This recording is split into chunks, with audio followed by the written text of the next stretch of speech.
எல்லாரும் L Clasico ரைவல்ரின்னு சொல்லுவாங்க. ஆனா இது ஃபேமிலி சண்டை மாதிரி எல்லாம் கை போட்டு ஜாலியா ஸ்டேடியம் சுத்திட்டு இருக்காங்க. இது வந்து சிஎஸ்கே விசஸ் மும்பை 2வது மேட்ச் இந்த ஐபிஎல்ல. சிஎஸ்கே மும்பை 2வது மேட்ச் ஆடுறாங்க. அது சென்னையில் நடக்குது. அதுக்கு மாதிரி நீங்க சப்ஸ்கிரைப் பண்ணுங்க. அப்புறம் மெம்பர் மட்டும் ஆட் ஆகும், மெம்பரா ஜாயின் பண்ணிக்கோ.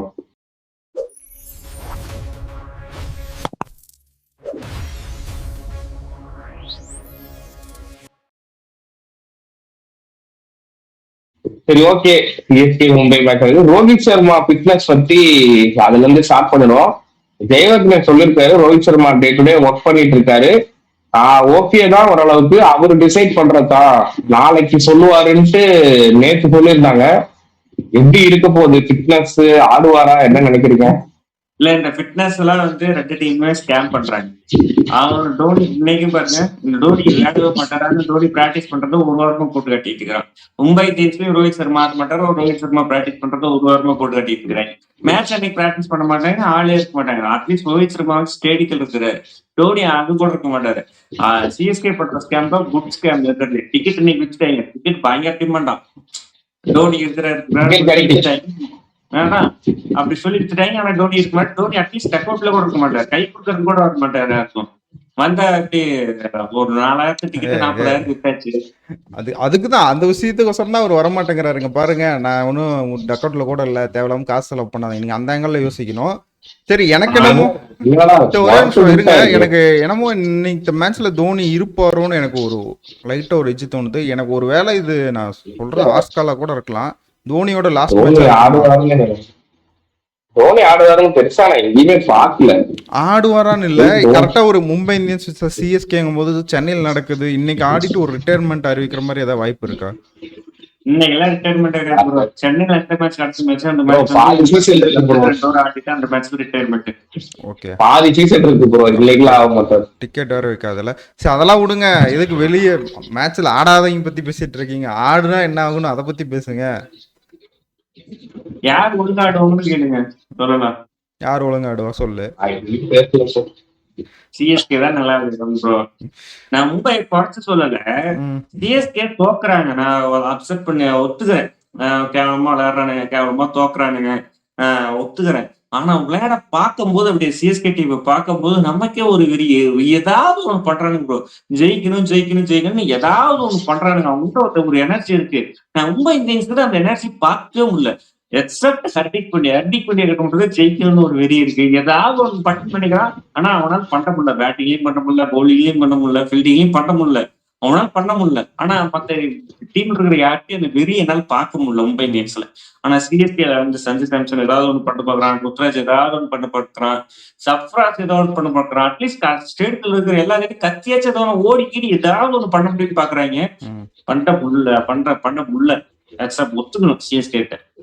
சரி, ஓகே. அது அதே மாதிரி இல்ல, அந்த பாயிண்ட் வேணா நான் ஒத்துக்கிறேன். மும்பை இந்தியன்ஸ்கிட்ட நம்ம அந்த மாதிரி ஒரு எப்பயுமே பார்த்துட்டுனா அந்த ரோஹித் சர்மா கேப்டன்ஸாக இருக்கும்போது பிளே ஆஃப்க்கு போகிறது பயங்கரமாக விளையாடுவாங்க. அவங்க பார்த்தாவே பயமாக இருக்கும்.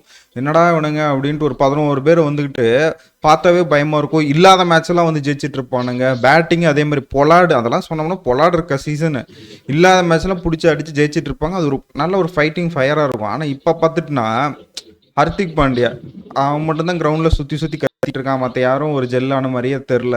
நம்ம இதை தான் இல்லை மும்பைன்னு எடுத்துக்கிட்டா அதை தான் நம்ம சொல்லிக்கிட்டே இருக்கோம். ரொம்ப ஒர்ஸ்டாக இருக்குது இந்த டீம் இந்நேரம் நல்ல டீம். இது இருந்துதான் இந்நேரம் இந்த பாயிண்ட்ஸ் அப்படியே தலைகீழாக இருக்கும். ரொம்ப பார்க்கவே கஷ்டமா இருக்கு. இல்ல எனக்கு என்னன்னா, மும்பைனாலே ஒரு என்டர்டைன்மெண்ட் ஒரு இதா இருக்கும். எப்படி சொல்றதுன்னா, கிரண் பொல்லாட் வந்து இந்த வாயில் நீ அம்பையர் நீ ஏதோ பேசிட்டே இருக்க, சும்மா வாயில டேப் போட்டிட்டு விளையாடுறதா இருக்கட்டும், இந்த ஸ்டார்க்கு போட்ட சண்டையா இருக்கட்டும், இந்த ஆர்ஆர்ல வந்து ஆர்ஆர் கூட விளையாடும் போது இல்லாத மேட்ச் இருந்து ஜெயிக்கிறதா இருக்கட்டும், அந்த மாதிரி ஒரு இன்டென்ட் இருக்கும், ஒரு மொமெண்டம் இருக்கும். மும்பை மேட்ச்னாலே ஃபர்ஸ்ட் 4 மேட்ச் செத்து போன மாதிரி தான் விளையாடும். அடுத்த மேட்ச் டோர்னமெண்ட் அப்படியே தலைகளை திருப்புற மாதிரி விளையாடுவாங்க. அட்லீஸ்ட் உள்ள போறாங்களா இல்லையா அவ்வளவு மொமெண்டம் காட்டுவாங்க, இன்டென்ட் காட்டுவாங்க. இந்த 2-3 வருஷமா அந்த இன்டென்ட் இல்லைன்னு தான் நான் பாக்குறேன். அது யாருனால அதெல்லாம் நான் குறை சொல்ல விரும்பல. அந்த இன்டென்ட் தான் மிஸ் ஆகுது ஹோல் டீமா பார்க்கும்போது. அதை விடுங்க, நான் இன்னொன்னு சிஎஸ்கேக்கு என்ன சஜஸ்ட் பண்றது இல்ல எதிர்பார்க்கறேன்னா, முகேஷ் சௌத்ரி நாளைக்கு ஆடணும். ஏன்னா முகேஷ் சௌத்ரிக்கு எப்பயுமே எம்ஐக்கு அகேன்ஸ்டா நல்ல ரெக்கார்டு இருக்கு. நீங்க என்ன நினைக்கிறீங்க? முகேஷ் சௌத்ரி ஆடுவாங்களா இல்ல சர்ப்ராஸ் அந்த மாதிரி கோளாறு ஏதாவது பண்ணுவாங்களா? ஸ்டீஃபன் பிளமிங் ஒரு குறுகுல் பிடி பண்ணாம கொண்டாடு. ஒரு கீட் போனதுக்கு அப்புறம் 2 கீட் போனதுக்கு அப்புறம் இம்பாக்ட் பிளேயர் யூஸ் பண்ணலன்னா ஆடிடுவோம். இல்லைன்னா கண்ணை மூடிட்டு மும்பை டாஸ் வின் பண்ணிட்டு ஃபர்ஸ்ட் பேட்டிங் ஆடிடணும். இல்ல சிஎஸ்கே டாஸ் வின் பண்ணி பவுலிங் போட்டுறணும். அப்படியாதான் முகேஷ் சௌத்ரி ஆடுவார். எப்படி நம்ம சிஎஸ்கே ஃபர்ஸ்ட் பேட்டிங் ஆடினாவே கேரண்டி கிடையாது. 1% கூட கேரண்டி கிடையாது. நாங்க 2 விக்கெட் போனாலும் இம்பாக்ட் பிளேயர் யூஸ் பண்ற டீம். அதனால சிஎஸ்கே 2 வருஷமா அது ஒரு தப்பு பண்றாங்க. 1 விக்கெட் 2 விக்கெட் போனா இம்பாக்ட் பிளேயர் யூஸ் பண்றது. கீழே இருக்கிறவனும் பேட்ஸ்மேன் தான், அவனை நம்புங்க. பிரேவிஸ் ஃபார்ம்ல இல்ல, சிவம் டுபே ஃபார்ம்ல இல்ல, எல்லாம் ஒத்துக்கலாம். கொஞ்சம் டைம் கொடுங்க செட்டில் ஆன் ஆகிறதுக்கு. எதையுமே பண்ணாம அவனுக்கு மேல உங்களுக்கு நம்பிக்கை இல்லைன்னா வேற பிளேயரை போடுங்க, வேற பிளேயரை மாத்தி ஆடுவீங்க. அவனுங்களே கட்டி பிடிச்சிட்டு ஆடணும்னு ஒரு அவசியம் கிடையாது. உங்களுக்கு ஆல்ரெடி சீசன் போயிருச்சு. இதுக்கு மேல எந்திரிச்சு வர முடியுமான்னு தெரியல. அப்படிங்கும்போது பிளேயர் மாத்தி பாருங்க. உங்களுக்கு நம்பிக்கை இல்லைன்னா உடனே 2 விக்கெட் போனாலும் இம்பாக்ட் பிளேயர் யூஸ் பண்ணிடுறேன். பவுலிங் இல்லாம இருந்ததுனா பவர் பிளேயர் 2 விக்கெட் போயிடுச்சா. குஜராத் டைட்டன்ஸ் அன்னைக்கு பார்த்தோம் ஆர்சிபியோட 10 ஓவர் 100 9 ஓவர் 100 அடிச்சது கூட 50 ரன் 4 விக்கெட் விட்டானு. அப்படியே மட்டும் டீம் அதுக்கு முன்னாடி கொஞ்சம் யோசிச்சு நீங்க இம்பாக்ட் பிளேயர் அன்னைக்கு யூஸ் பண்ணி இருக்கணும். இல்ல நான் அதான் சொல்றேனே, பிளம்பிங் ஒரு இது டென்ஷன்ல டக்குன்னு எடுத்த உடனே ஐயோ 2 விக்கெட் போயிடுச்சு அப்படின்னு டக்குன்னு யூஸ் எந்த டீமே அப்படி யூஸ் பண்ணவே பண்ணாது. 4 விக்கெட் போட்டும் 9 ரன்னுக்கு 4 விக்கெட் 6 விக்கெட் 7 விக்கெட் போயிட்டு ஒரு 7 ஓவர்ஸ் 5 ஓவர்ஸ் பேட் எல்லா டீமும் இம்பாக்ட் பிளேயர் யூஸ் பண்றாங்க. போன மேட்ச் முடிஞ்சதுக்கு அப்புறம் சர்துல இம்பாக்டா ட்ரை பண்ணதெல்லாம் இருக்கு. என்னென்னமோ பேசுறீங்க. இல்ல அதெல்லாம் கூட ஓகே, நீங்க தோத்துருவீங்க அது முன்னாடியே தெரியும். இது மேட்சே ஸ்டார்ட் ஆகலையே. மேட்ச் ஸ்டார்ட் ஆகி எப்படி 1/4 மணி நேரம் இருக்குமா? 1/4 மணி நேரம் கூட 10 நிமிஷம் தான். அந்த மேட்சோட ரிவ்யூலே சொல்லியிருந்தேன், உங்களோட பேட்ஸ்மேன் லோயர் ஆர்டர் பேட்ஸ்மேன் மேல நம்பிக்கை இல்லாத தனத்தை தான் காட்டுதுன்னு சொல்லியிருந்தேன் அந்த இம்பாக்ட் சேர்ந்து. சரி ஓகே, நம்ம இதை பத்தி பேசிட்டே இருக்கோம். கையை பத்தி எல்லாருமே ஆடல ஸ்கேம் அடிக்கிறாருன்னு பேசிட்டே இருக்கோம். சிவம் துபேக்கு என்னதான் ஆச்சு? இல்ல சொல்லுங்க. ட்ரேட் நியூஸ் எல்லாம் வருது, ஃபுல்லாவே இந்த ட்ரேட் நியூஸ் போயிட்டு இருக்கு. அத கலைக்கிறாங்க, இருந்தாலும் ஆடலன்றதுனாலதான் பேசுறாங்க. சிவம் துபேக்கு பர்ஃபெக்டான 12வது ஓவர் தான். 12வது ஓவர்ல இறக்கி விட்டா அவர் நீட்டா 3 ஓவர் பார்த்துட்டு கடைசியா அடிச்சிட்டு இருப்பாரு. இவங்க என்ன பண்ணிடுறாங்க, இவங்க தான் மேல விக்கெட் ஆனது. பவர் பிளே எல்லாம் வந்தாரு, அந்த கொடுமை எல்லாம் இருக்கு. பவர் பிளேல 7வது ஓவர் 8வது சத்தியமா அடிக்க மாட்டாரு அவரு.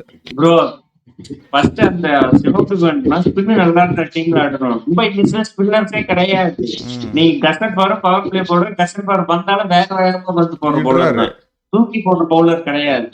அப்படிங்கும் போது நீ சிவப்புடுவோட ரோலே இல்ல. அவர் உட்கார வச்சுட்டு நீங்க வேற பிளேயர் கூட நீங்க ஆடி இருக்கலாம். ஃபார்ம்லே கிடையாது. நான் பிராங்கா சொல்றேன், நீங்க ஃபீல்டிங் நிக்க விட்டாலும் 3 கேட்ச் விடுவார் சாலிடா. அப்படிங்கும் போது அவர் ஆட வைக்கிறதுல வேஸ்ட் தான்.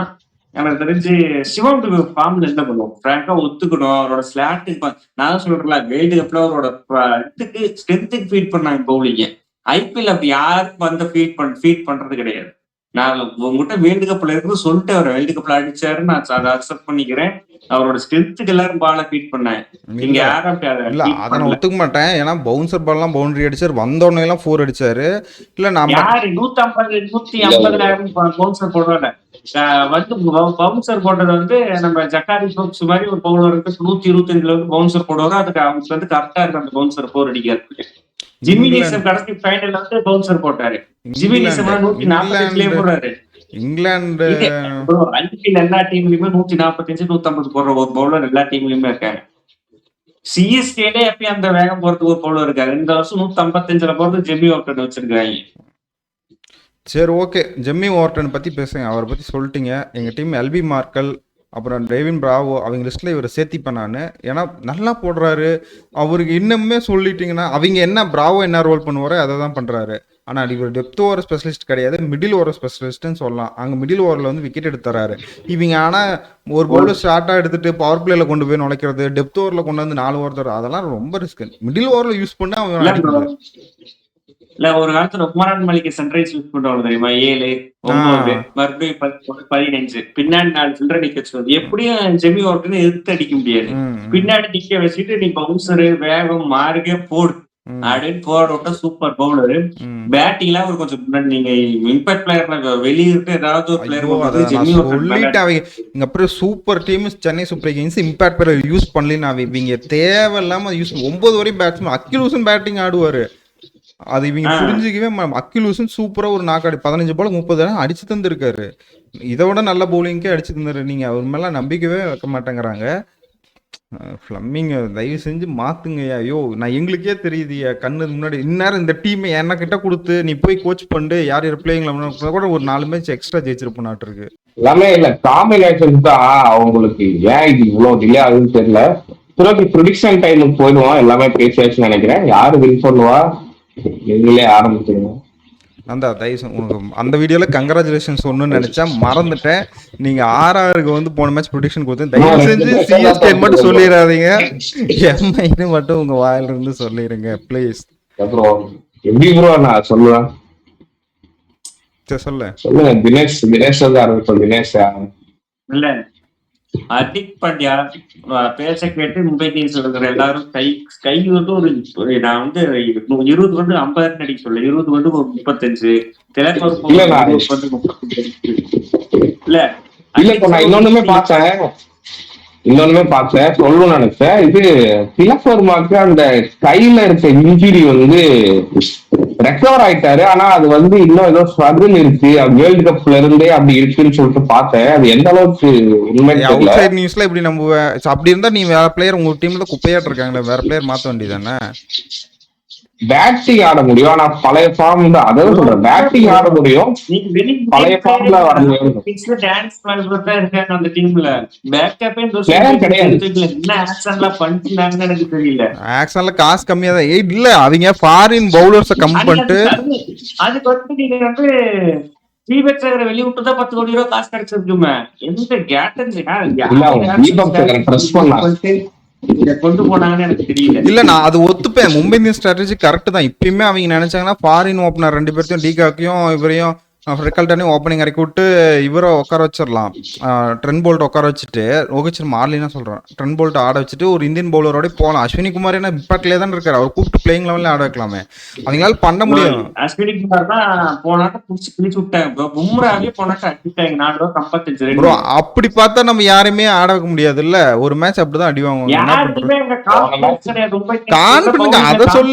அதை சொல்லு யாருக்குமே வந்து கான்பிடன்ட் கிடையாதுன்னு இல்லை. ஹர்திக் பாண்டியா கீழே ஆட மாட்டேன்னு ஒரு ஒத்த கால நிக்கிறாங்க. நீ தூக்குற வரை என்ன பண்ணுவேன்னு மேனேஜ்மெண்ட்டுக்கு சொல்லாம சொல்றாங்க. இதுக்கு நம்ம ஒண்ணுமே பண்ண முடியாது.